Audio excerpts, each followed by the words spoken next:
First off, hi everyone and welcome. My name is Cheney Pope and I'm the DTRF Communications Manager. Thank you so much for joining us in honor of Sarcoma Awareness Month tonight. Although the month is almost over, the DTRF will continue to raise awareness every day on behalf of the desmoid tumor patient community. We encourage you to visit our website for resources and facts to help you raise funds for research efforts and amplify messaging about desmoid tumors all year long. Today, I'm really excited to introduce you to our special guest, Amanda. She is an artist and keynote speaker who is both an Ewing sarcoma survivor and currently living with a desmoid tumor. As always, please remember that the desmoid tumor patient experience is vast and varied.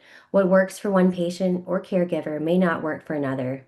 When you listen today, maybe the specifics Amanda shares are different from your own experience, but we ask you to listen to what resonates with you. During this special event, the chat will be open for you to introduce yourself and connect with other attendees, but all other attendee features will be turned off. After my conversation with Amanda, we'll highlight a few of the questions that were submitted during your registration, or you can submit your questions in the Zoom Q&A feature at that time. Now I'm super excited to get started. Welcome, Amanda. Thank you so much for being here. Hey everyone. Thank you so much for having me. Hey Janie and everyone who's tuning in.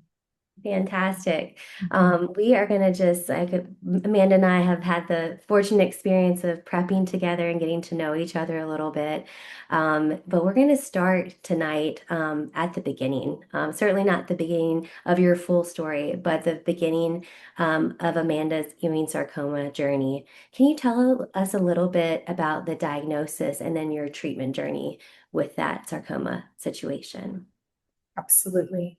I did share prior to starting this Zoom that I wrote down some of my answers just so anyone who's tuning in can really get the information in a non-long-winded form. So as far as the beginning of the Ewing sarcoma diagnosis, I was diagnosed in 2021 at the age of 29 years old after a tumor was on my left zygomatic bone, my left cheekbone. I always kind of show this because it was a rare situation, as I've lost part of my face to this type of rare, aggressive pediatric cancer called Ewing sarcoma.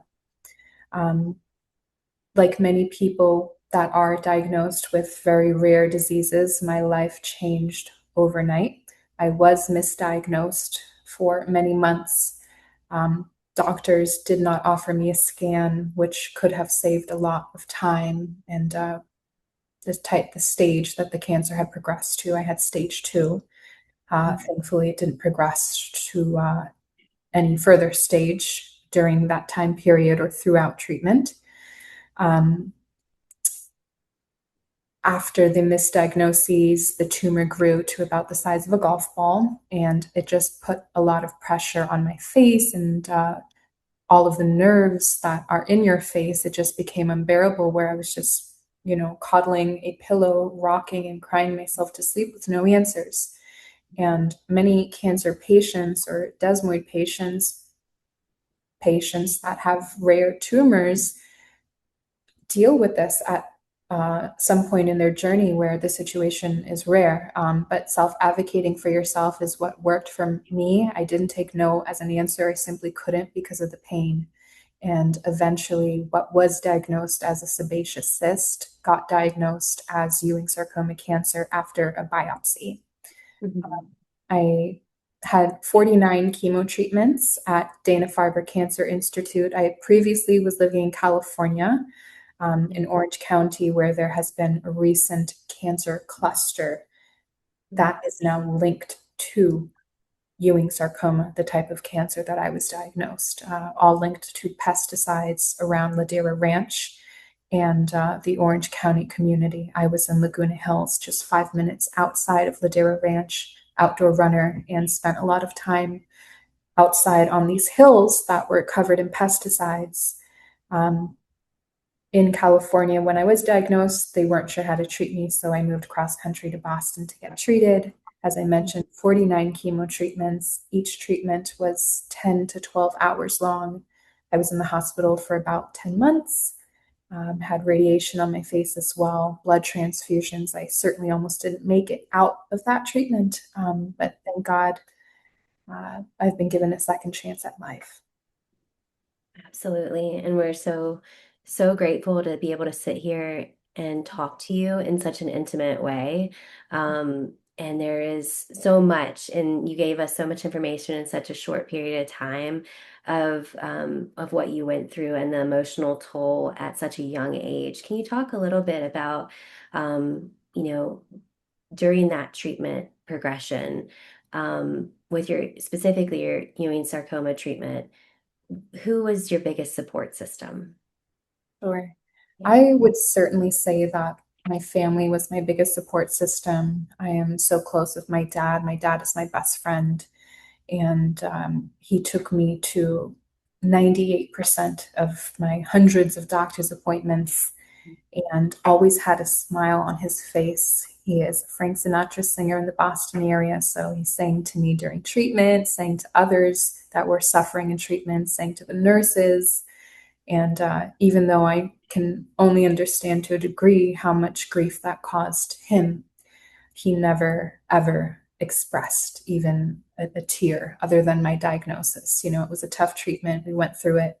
Um, but also an online community. I do have social accounts, and it's Mhm. incredible the amount of people that showed up for me during this time really carried me through the deepest and darkest of moments where people would send prayers or just messages or songs or art. I'm a big Bob Marley fan, so they'll send me a poster of Bob Marley just to brighten my day. Or if someone was wearing a Bob Marley t-shirt, they'd send that. And, just simple things that connected humanity across social media, which, is wonderful. Absolutely. And it was leveraged to reach into that moment with you from Mhm, far and wide, which is just incredible. mhm, I knew that your dad was a big piece of that support system, and we'll talk more about him related to your desmoid diagnosis and treatment as well. mhm, But to stay in this space for just a few mhm. more minutes, after you were done with treatment, tell us a little bit more about what your medical team was saying at that moment. Was there any even whisper of desmoid tumor or any other complications that you were aware of? Kind of tell us what happened after that. Sure. In regards to the Ewing sarcoma Mhm. treatment. Yes. Yeah. So I completed treatment in May, June of 2022. Mhm. I first noticed this tumor that is sitting right above my navel um, about a year ago. So that was 2025-ish. I did not have any idea what this could have been other than a fear of the Ewing sarcoma returning, in Mhm. which case that could have been terminal. Um, I, being honest, I'm not proud of this, but it's what a lot of patients do experience because of fear. I didn't say anything. I hid what I was experiencing because Ewing sarcoma is such an aggressive cancer. I have to get scanned every 3 to 4 months since I finished treatment. Um, and during that time of getting scanned, your oncologist will ask, do you feel any lumps or bumps in your body? You should say yes if you do. And I didn't. I ignored it until it became a little larger and larger. And I kind of had a feeling like I have to say something. I hope it's not what I think it is, but I have to bring it up to my doctor. So then I got scans, which then revealed that it was a tumor. I was told it was Ewing's that metastasized because they weren't sure of, what it could have been. Um, and through a biopsy, I then found out that it was a desmoid tumor, which I had never heard of, which I'm sure many of us who have had desmoid tumors haven't heard of. And, I went down that loophole of Google search and trying to find patients who advocated for desmoid awareness so I could relate. Yeah. Mhm. Thank you so much. I think that, we had talked a little bit about before this special event was the in between of both diagnoses, and that fear that thank you so much for sharing because I think it's such a real fear and uncertainty and unknown when you find something and you don't know what to do with that in that moment. And your mind can go to the very worst scenario, and the unknown can really just take over. And for you to say something in an appointment and bring it up takes so much courage to say, yes, I saw this. And no matter how much time it took you to say yes, that you did. And I think that that's where it leads us to your desmoid diagnosis and getting that biopsy was that first step, right? So it was saying yes in your appointments, but getting that biopsy was the definitive diagnosis, correct? Yes, Yeah. correct. So when did you start? I know you said it was a little over a year ago. Mhm. But did you have any other symptoms at all related to seeing that lump? Or was there anything else that you were noticing that kind of pushed you to tell your medical team? Sure. I will say that before I even discovered a lump, it just looked like a slanted shadow. There was Mhm. uh, how can I describe it? A shape that was coming out of your body, and when your skin is overlapping it, it will create a shadow, which is exactly what I had seen on my face. Um, and then it slowly developed into like that circular lump form. Mhm.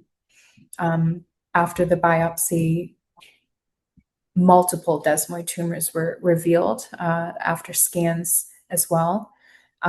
So I not only just have one desmoid tumor sitting above my navel, but it's a multifocal, which makes this even more of a rare situation in my abdominal tissue wall. Mhm. Mhm. Yeah, and so the next steps in the process, we got the biopsy and had confirmation, got another definitive multifocal diagnosis as well.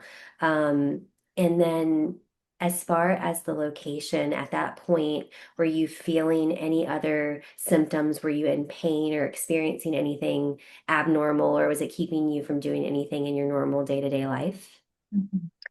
Immediately, no, no pain.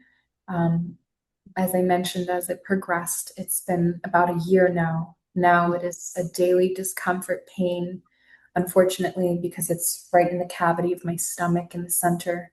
Um, and it hinders me from painting as long as I would like to paint, for going out for a run or lifting weights. Most of the time, I find myself extremely exhausted, even just from chronic fatigue of Ewing sarcoma fatigue. And although fatigue is not associated with desmoid tumor, I guess, symptoms, Mhm. I just feel so drained, mentally and physically exhausted. So I do spend a lot of time resting. I have to kind of lay flat because certain positions affect the Yeah. pain. Of course, and in that space of just uncertainty, when you found out that you were diagnosed with a desmoid, and you mentioned earlier that you immediately tried to search, right, for answers to see Mhm. what this tumor was. What is, and obviously your care team was there. Did your care team know what a desmoid tumor was? Were they able to provide any support there? Or were they also just in the dark about what this tumor was and what the next steps would be? Sure. So, from my understanding, a lot of desmoid patients are treated by oncologists, which Mhm. makes this even more confusing and getting scary. Mhm. So I went to my oncologist, who is a sarcoma oncologist, and ironically enough, he has had patients who have had chemotherapy in the past, mostly women, and who have then after experienced a desmoid tumor. He has never treated anyone with a multifocal as myself in this situation. Although many doctors, from my experience, have shared that chemotherapy is not associated with desmoid tumors. in my personal journey, I do feel that this is kind of correlated to the amount of chemo treatment that I had, whether it's hormonal, that all of those toxins has sent me, unfortunately, into menopause all of these years. Um, Desmoid tumors can also be like an estrogen imbalance as Mhm. well. Uh, Again, it's a rare disease, it's a rare tumor experience. There's so much research that needs to be funded and shared. But again, I think by sharing, our genuine, real situations and life stories, more awareness can be created and hopefully will leave people with better treatment options and answers. Absolutely. So what I'm hearing is, and you were being seen still at Dana-Farber, correct? Yes. So even at an incredible institution like that, there's still so much nuance and uncertainty. And, again, just drawing these correlations that aren't backed by research yet, that you're searching for answers in Mhm. that moment to see why this happened. Mhm. How did this happen? What are the mechanisms that cause these tumors to grow? Mhm. What were some of the, if you don't mind sharing, some of the first initial fears I heard were obviously that it was Ewing sarcoma, and then um, what were the next set of fears that you may have experienced in the nuances of desmoid tumors? What were some of the things that came up in those just the first initial weeks of diagnosis that may help a newly diagnosed patient? That is a phenomenal question. And I think that it can help so many other patients as well. PTSD is something that isn't spoken enough about in the rare disease community, in the cancer community, in the desmoid community, especially for someone having had cancer, gone through chemo treatment, radiation, all of the suffering, pain, and lifelong effects of these treatments, and then having another tumor arise, going to the same cancer hospitals, being treated by oncologists. Mhm. I mean, I have been dealing with this for about, uh, goodness, I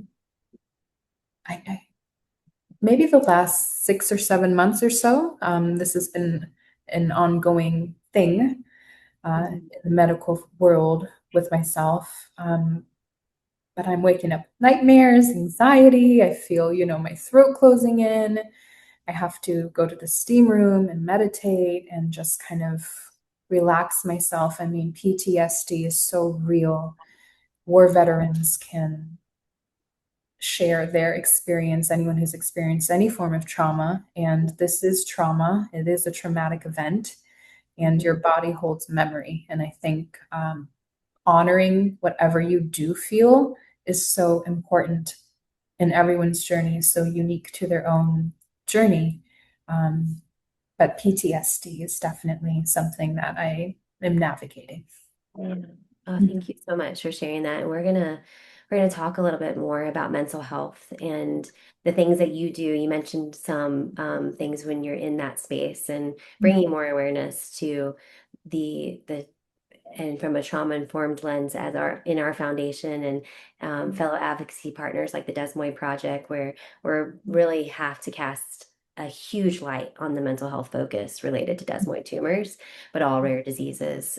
So thank you so much for sharing a little bit about what you're going through right now, but just how that continues to be compounded over and over again, and the toll that that could take definitely has to be, there's just so many more conversations that we've got to have about it. So I think that the biggest piece that I'm hearing right now in the initial diagnosis of the desmoid tumor um, was navigating the nuances, navigating the pieces of trauma and reflection that you were still trying to do about your Ewing sarcoma to then be put into another medical situation that required a whole new set of skills, right? A whole new set of learning.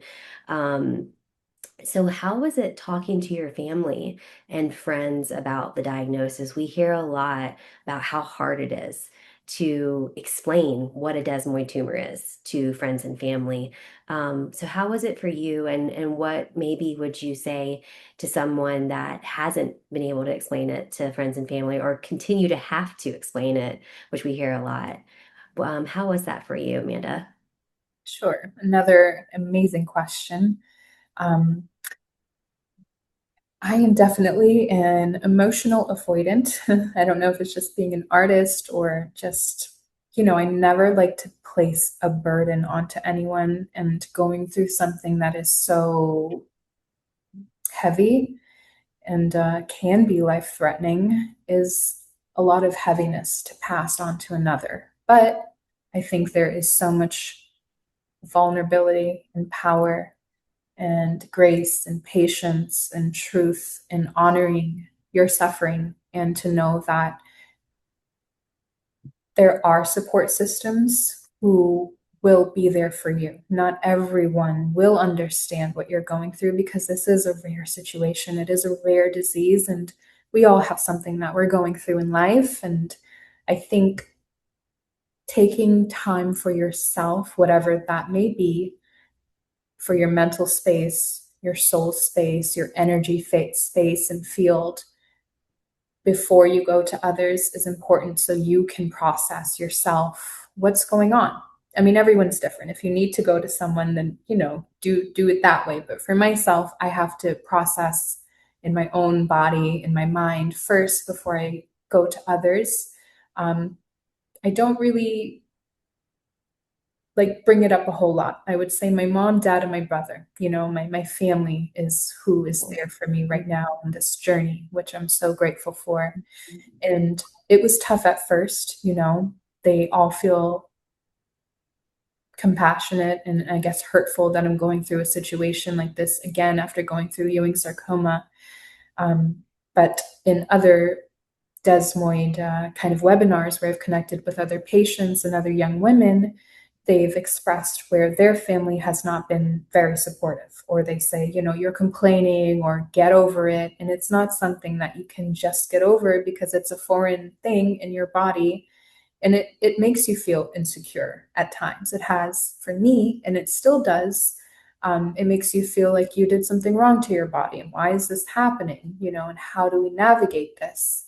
Um, Journaling helps, being creative helps, nature, fresh air. If you have access to the ocean, like the ocean is so healing.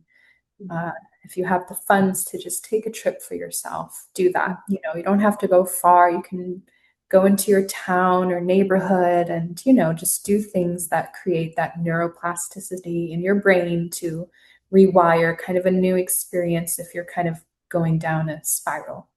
Mhm.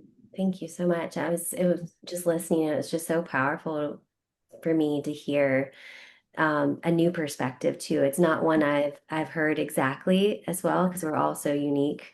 But every desmoid experience is so different from one another. And just hearing you say, not wanting to be a burden, not wanting to take the moment to where you could explain what you're going through, what you could explain or have to define a desmoid tumor, getting yourself into a place where you can do that is huge. And I think that that's a perspective I haven't heard us talk a lot about in these types of conversations. But I so value that and your ability to say, like, this is who I am and this is how I know I process things, and walking through those steps with yourself, and really nurturing and caring for yourself before you say it to someone else, because often you end up having to care for that person that you're talking to related to your own rare disease experience. And so I so value that perspective. And I think that there's so much you've mentioned, and I would love to get into it now about your mental health and your mental space. We heard a little bit about, I think everybody can infer how you care for your mental health in some tangible ways that you just listed off. But what are some ways that you care for your mental health related both to this compounded amount of trauma between these two diagnoses, treatments, and yeah, just give us some insight on what you do on a day-to-day, week-to-week basis. Sure. I always try to keep peace at the forefront of my life. And sometimes, a lot of the times when something traumatic happens, as I mentioned, the PTSD kind of triggers your brain or your body to experience all of these different avenues that are so very real and integrated into your nervous system. Um, I have to remind myself, about peace. I also do a lot of mantras. I have, like these books with little quotes in them that I read. There's this quote here that is by Marcel Proust. It Mhm. says, "The real voyage of discovery consists not in seeking new landscapes, but in having new eyes." And sometimes I will read this quote like every day until it is registered, and it like just makes me feel like, okay, it's not about, seeking the new landscapes, but just having new eyes, like fresh eyes to look at whatever you're going through. I love essential oils like aromatherapy. As I mentioned, steam room water for me is so healing. And I feel like just immersing yourself into the ocean or going for a swim or having like a nice hot shower or a bath or massage, like giving your body that love. I also spend so much time, probably too much time in silence. I just need that silence because my nervous system has been completely shattered from Ewing sarcoma. It really took everything out of me. And that was many years ago, in a way. I finished treatment in 2022, as I mentioned, but it was really a fight or flight, fight for my life situation. Um, but yes, connecting to yourself and giving yourself what you need. Art has also helped me in so many ways. Yeah, thank you, Amanda. I think that you just have reinforced the ability to give your permission to do those things Mhm. that just at some points may feel like you can't or you Mhm. don't deserve to do that too. I think Right. there's so much wrestling as a human being we go through in these moments to try to take care of ourselves in new and different ways. And obviously connecting with the community, which you mentioned as well. How have you recently connected with the Desmoid community in a different way before we get into some treatment specific questions? Sure. Through kind of as we're doing a webinar here, like a Zoom meeting, I believe Dana-Farber had referred me to a type of community where was able to connect with other patients. But personally, because I'm so sensitive, I kind of took on everyone else's Yeah. stories and pain. And, I really feel for every patient that is going through this. And I did a few Zoom meetings, but I realized I kind of had to step back from it. Mhm. Mhm. Mhm. And again, that's so important to hear because there's no one size fits all model for how to care for Mhm. yourself. And just trying to see what fits is so important. And being able to know yourself so well that you can take a step back to Mhm. not absorb and be so empathic that you're carrying the weight of everybody else's story. So Mhm. that's just so important to hear. And I know that we mentioned your dad earlier, and your family as well. Those support systems are so, so important. I would just say, what's one thing about your dad being at your treatments for Ewing sarcoma that just meant the world to you? My dad and I, we have been like Siamese twins connected at the hip since I was born. um, it meant everything and more. It was obviously hurtful for myself. I felt horrible. I felt responsible for the suffering that I caused, even though it was not my doing. But seeing your parent on the other side when you're in the hospital bed and they're kind of watching you for hours, hooked up to machines and living in this unknown, I really felt a lot of that suffering too. So I would tell dad, go for a walk, go listen to music, and just, be free, dad. And he would, and he needed that. And that's important too. Caregivers go through so much, I think, that they suppress for the sacrifice of their loved ones. Mhm. Um, but yeah, having my dad there meant everything. And I know that I will never forget having him by my side for the rest of my life. I love that. And I just loved getting to hear snippets of your relationship. So I wanted everybody else to hear a little bit more tonight. To kind of backtrack a little bit from the diagnosis of your desmoids, again, multifocal was a shock. And then walk us through the next phase of what your medical team suggested after you were diagnosed, and then Mhm. kind of the progression of where you are right now in your treatment plan. Sure.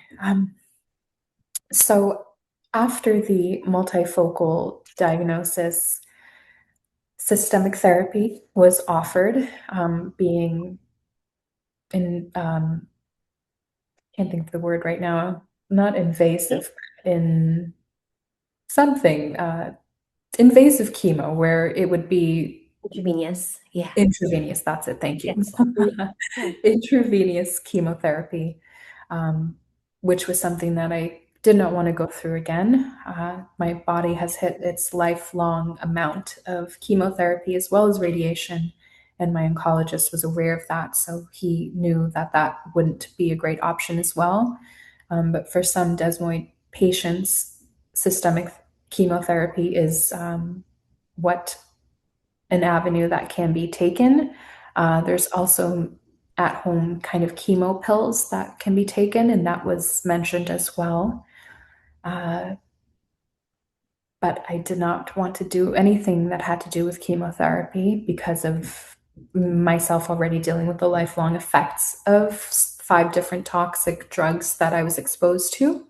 Um, so I did some research on my own and I found out about ablation or cryoablation, which is a procedure that involves freezing the desmoid tumor. So it's a minimally invasive surgery, and I did end up going through with that avenue. Um, Ablation, which freezes the tissue again, as I mentioned. Sorry, I'm scattered brain just talking about it because it's traumatic, but Yeah, don't apologize ever. And I know that this just happened recently. So walk everybody through, if you don't mind. Um, when did you have your cryoablation? so about 5 weeks ago. Mhm. Mhm. Yeah. Went into the hospital, and it was about a 4-hour procedure. Mhm. Um, Came back with kind of steri strips. And what I forgot to mention is once the tumor is exposed to this kind of ice ball situation that is created through nitrogen, I believe, it touches the tumor, it goes through the tumor. At least in my case, that's what happened. Kind of like this needle and probe on the side of my stomach was inserted, went through the tumor, froze the tumor essentially. And over the weeks, as I mentioned, I'm at 5 weeks right now, going into about 3 months. Um, it will then develop into scar tissue, and your body then hopefully naturally gets rid of it on its own. It's not always an 100% situation, but it is, I would say, the least toxic of different avenues that can be taken. Yeah. And again, the DTRF doesn't endorse any specific treatment options, but you can learn more on our treatment and monitoring page at dtrf.org.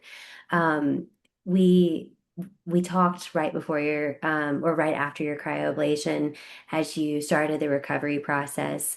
In that procedure, were they targeting just one tumor or were they targeting a certain region or all of them? Tell me a little bit more about the approach. Sure, that's also a great question, because it was something that I was unsure of as well, and I know many other patients probably wonder the same thing. So, when you have ablation procedure, it is always, from my understanding, one tumor at a time. Mhm. Um, After the ablation process, as I mentioned, it's between like 1 to 3 months. So they will monitor how that tumor reacts to this procedure. And typically, patients will have to have 1 to 3 ablation procedures over the course of however long it takes. Mhm. Yeah, thank you for clarifying that. I think it's something that there are just a lot of questions about cryoablation and specifically where your desmoids are located, right above your navel, and in your abdomen as well. So thanks for clarifying that. When you decided to have cryoablation, did your doctors mention that your case had been taken to a tumor board, or are you aware of the multidisciplinary team that you have at Dana-Farber? How do they communicate that with you? When you say taken to a multidisciplinary board, like with other doctors, Yeah, just a multidisciplinary tumor board would be a group of doctors that weighs in on your specific case before you move forward with the cryoablation. Did they talk to you about that, or did you just talk to multiple doctors and specialists and in your appointments? yes, Yeah. so they did talk to me about that. And I was referred to a specialist who was able to proceed with the ablation. Okay. Thank you so much. Mhm. Think that in this period of recovery, what were you surprised about? What do you feel like in this space you'd want to share about these last 5 weeks or so? Sure. It was certainly more painful than I thought it would be. The drugs that I was given kind of really set me off, and I was very nauseous. I think that depended on where the tumor is located currently, in my abdomen region. Uh, and for the first week, I was almost bedridden. I meal prepped before because I knew I wouldn't be able to cook or stand and things like that. I was not working out or running or lifting weights at that time. Um, so it was just kind of like a rest week. As Mhm. I mentioned earlier, because it is directly in my stomach and it is, I think about this big, about 3 inches wide. It's Mhm. pretty large to just kind of be sitting in your tummy. I say Yeah. it's like a mango seed, but not the kind of mango seed you want to have or where you want it to be. Mhm. Um, so yes. Yeah. Thanks for clarifying that again too. I know it's so fresh and we're thinking about you as you continue to recover and get back to things that you love to do and that make you who you are. Um, you got a chance recently to do a lunch and learn with our whole DTRF team. And that's something that if anyone's interested, you can reach out to info@dtrf.org to be able to share your experiences directly with our team in a very comforting, private setting. Um, how, though, did you learn about the DTRF and when did you learn about the foundation? Sure. Google search, I was really looking for ways to advocate and get involved in the community because there's so much unknown in the world of desmoid tumors. And, I have so much compassion for women. And because women mostly experience desmoid tumors, can hit a woman at any point in their life, a teenager, a mother, a divorcee, cancer patient. And all of these are very real journeys that affect women across the board in so many ways. So, by sharing your voice and your story, it not only speaks to where your desmoid tumor is, but it also gives clarity into, someone's life story and journey and what they're going through along with this rare situation. Uh, Absolutely. And I think that that initial period we talked about, what I heard after your diagnosis and where what we hear from most patients and caregivers we get the chance to speak with is that first search of like where can I go? What can I find? What resources are available is just such a lifeline. When it comes to DTRF resources, what were the top resources or pages, if you just remember, content that you first saw or used for yourself, but also to talk to your family or to talk to doctors about? Mhm. Let me see. So I wrote this down because I think it's very important. I would encourage newly diagnosed patients to explore DTRF's educational resources. about desmoid tumors, patient stories, webinars featuring experts, and updates on current research and clinical trials. Having reliable information from these trusted resources do make a tremendous difference in such an overwhelming period in someone's life. Thank you so much. Mhm. I think that we've heard a little bit about why this moment and sharing your story tonight. Even though there's so much more that we can talk about, I want to remind everybody just if you have a question for Amanda to go ahead and use that Q&A feature at the bottom of your screen and drop a question in. If you have one, we'll try to answer as many as we can in just a few minutes. And we'll also get to some that were submitted when you registered. But I would love to hear, just in your own words again, of why was it so important to raise awareness tonight and share your story?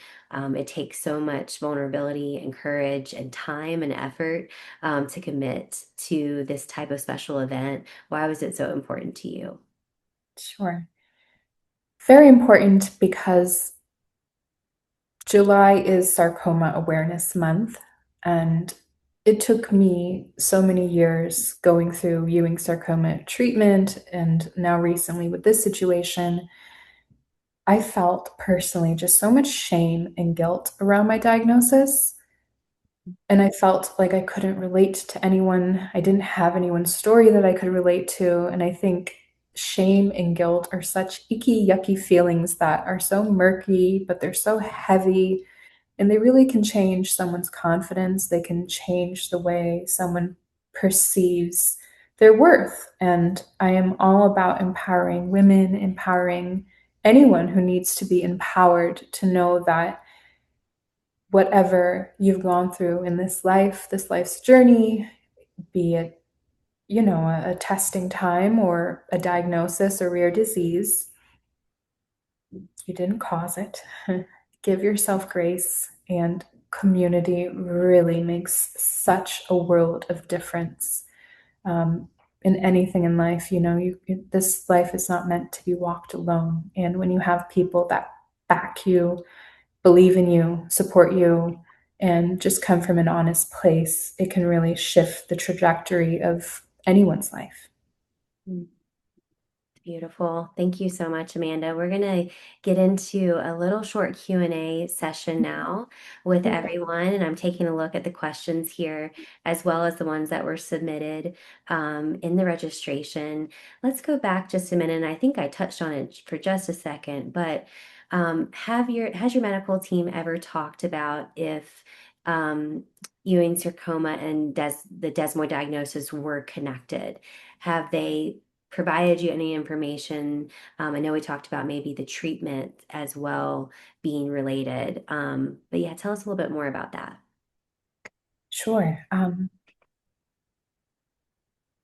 For the most part, I would say that my doctor said it really wasn't related. And what I took from the information when I decided to ask, as far as the desmoid patients that you have treated, are they mostly male or female? Mostly female is what I got. And then I asked, have the patients that you've treated with desmoid tumors been exposed to chemotherapy? Yes. So again, I took from that chemotherapy and mostly being a woman. Again, I don't know if it's the chemo or estrogen influxes, imbalances within our bodies. But I think those two situations could have an impact on. Mhm. Thank you. Yeah, thank you for reiterating that too, because I think there is so much that we wish we could draw connections between, especially in two rare circumstances and two rare diseases. Is there any relationship there? And that's why research is so important, right? And you said that earlier. It's like we can draw these conclusions without definitively knowing, and we have to go back to the facts and the research and fund the research that's going to find those correlations as well. So that's why the DTRF exists. One of our main pieces is to absolutely fund innovative research that brings those correlations to that precipice of actually being able to rely on clinical data, right? That says that it's definitive. But I appreciate that question so much because this is such a, again, just a very, very rare conversation to have these two diagnoses and these two very, very unique journeys that you've been through that overlap in an incredible amount and compound, like we've talked about, the mental weight and the traumatic toll that it takes. Mhm. Another question I would like to get to while we have time is how do you manage insecurities and self-image related to changes with yourself and as a result of your diagnosis or in your treatment? Do you have Mhm. anything that you can give this attendee? Of course, that's an amazing question. Again, being someone who lost part of her face, which is not something you see every day, you hear about every day. I know it happens to others that may live with deformities when it comes to cancer. A lot of people do. But because this sits on my face, and if I'm not wearing glasses, people say it's hardly noticeable. And I've come to that realization, but it is so triggering. You brush your teeth, you see it, yeah, you can't get around it. But the pain associated with having your face scraped out is something that I deal with. My left eyelid had to get cut open to access that tumor. So I have like light sensitivity. I still don't drive from like chemo brain and just PTSD and just so much how cancer affected me. So I use transportation. Um, Mhm. I think the insecurities is something, again, if I'm being honest, is something that I'm dealing with on a daily basis right now. So it's something that I am managing with this tumor being in my tummy, just the pain that comes with it. It's not something that anyone can see, but it makes me feel different. And I guess, different is okay, different is meant to be embraced. Um, and I just hope that anyone suffering with like insecurities or pain management, as I am, you take the time to honor yourself and honor that not everyone is walking in your shoes and they won't know what that feels like physically or mentally. Mental health is something that I am a huge proponent in. I think uh, there isn't enough attention that goes into mental health or even awareness love into mental health. People suffer their whole lives struggling with this pain and grief of like insecurity, not feeling worthy, or depression. Mhm. All of these heavy things that can be mixed into one, and it can really crush someone's spirit in the way that they see themselves. But I hope you know that you are wonderful, you are unique, you are divine, you are loved, and remind yourself of these things and tell yourself as many times as you need to throughout the day to just keep your spirit high and uplifted. I'm half Trinidadian, half Irish, and in the Caribbean, we say free up yourself. So free up yourself, lift up your spirits and moods, whatever that looks like to you. Thank you so much. That's such a great question and an incredible answer as well. The next questions, I think if anyone else has a question, please feel free to drop it in the Q&A as well. While we still have a few more minutes, is we touched on it a little bit when we talked about someone that may be a newly diagnosed patient on the event tonight. And what advice would you give a newly diagnosed patient if you could talk to them? Certainly take life one day at a time, take your diagnosis one day at a time. I'm sorry that you're having to navigate through this world of uncertainty and possible pain. Um, but really one day at a time, one day at a time. It's hard not to project into the future or think of your life before this happened in the past, but the present moment is what is real, and just staying present as much as you can through this diagnosis, and also using the Desmoid Tumor Research Foundation's a library of information that you can go to for support And even sharing your voice and advocacy does bring a type of freedom and awareness to your situation. Thanks, Amanda. And again, if anyone, if your question wasn't highlighted tonight, just know that we are reading them and our team will reach out from info@dtrf.org in the coming days. And you can always reach out to our team to connect. Please do so. We're here and we're ready to answer. And we just thank you so much for being here tonight. We're going to answer a couple more questions to wrap up this incredible event in honor of Sarcoma Awareness Month. And the next question kind of goes along with the question earlier about insecurities, but a huge word that we hear so often is uncertainty. So, how do you personally come to terms with the sheer uncertainty of your diagnosis, the multifocal desmoids that you're living with, and the Ewing sarcoma uncertainty that you still have with going back for scans every 3 to 4 months? Breathing. Yeah, Just have take a to deep breath. breathe through it. It is triggering, it's not easy. I can't sit here and say I have it all together because I certainly don't. It may look like it, but man, I'm definitely going through it. I just had my scans yesterday actually for Ewing sarcoma. I had an MRI and a CT scan of my abdominal, CT scan of my rib cage actually, and an MRI of my abdominal for the desmoid tumors. I listen to music, so I listen to Marvin Gaye. Marvin Gaye always brings me back to like a Motown happy era, and music heals equally as art heals. Mhm. That's phenomenal. And just your ability to tell us right where you're at is so amazing, Amanda. And admitting that, just taking off that mask, all of us, and saying that it may look like I have it together, but I don't. I mean, it's so freeing. And again, just to hear that from somebody walking in in the same journey, but also in such a different places, we can, relate to that as all humans. But I just so appreciate you being present with everybody here tonight, answering some questions that were sent in. And our last question for tonight is, what are the top 3 things that you've learned about yourself during your journey with both rare diseases? Or if you want to stick on a particular one, feel free, whatever is up to you.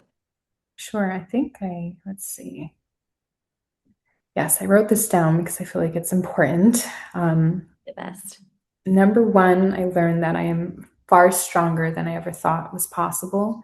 I've been through some things in my life, but when you go through something so personal as your life or something that's in your body, it is a fight, and it's like a personal journey that you alone and faith and God, and if you believe in any spiritual being or the universe, cosmic being, can get through. Second, I learned that creativity is not just something that I do, it is part of how I heal. Painting really brings me so much joy. It is therapeutic, and I really get into this creative zone where I'm so connected in what I'm doing in that present moment, and brings me so much fulfillment that what I create can bring beauty and joy into other people's homes as well. Third, I learned to value each day differently. Living with a rare disease has shown me that life is precious, and I want to spend my time creating beauty and doing things that uplift others. Gosh, I can't believe it's already time to wrap our conversation up. And I thank you so much for being here and sharing with all of us, Amanda. I loved listening to your story today, and I can't wait to keep in touch with you in the future. As we continue our work in 2026 here at the DTRF, we want to be sure that you don't miss anything when it comes to desmoid tumor news and DTRF updates. So please be sure to subscribe to our newsletter if you haven't already done so, and follow us on all our social media channels. Also, don't forget to register for our annual DTRF Together We Will weekend in Philadelphia this year from September 25th to the 27th. Our 20% off flash sale in honor of Sarcoma Awareness Month ends tonight at midnight Eastern Time. So take advantage of that and use the code FlashSale20 to take advantage of those savings at registration checkout. And as always, please visit dtrf.org. As Amanda mentioned a bunch of times, that was her first source to find out what desmoid tumors are and then use it throughout her treatment journey. We have tons of resources and it's really a clearinghouse of information. But feel free to contact us at info@dtrf.org if you want to connect directly to the DTRF team. Thank you again so much for attending this special story sharing event today. We hope to see you again soon. Thank you. Thank you, everyone. Bye. Bye, everybody.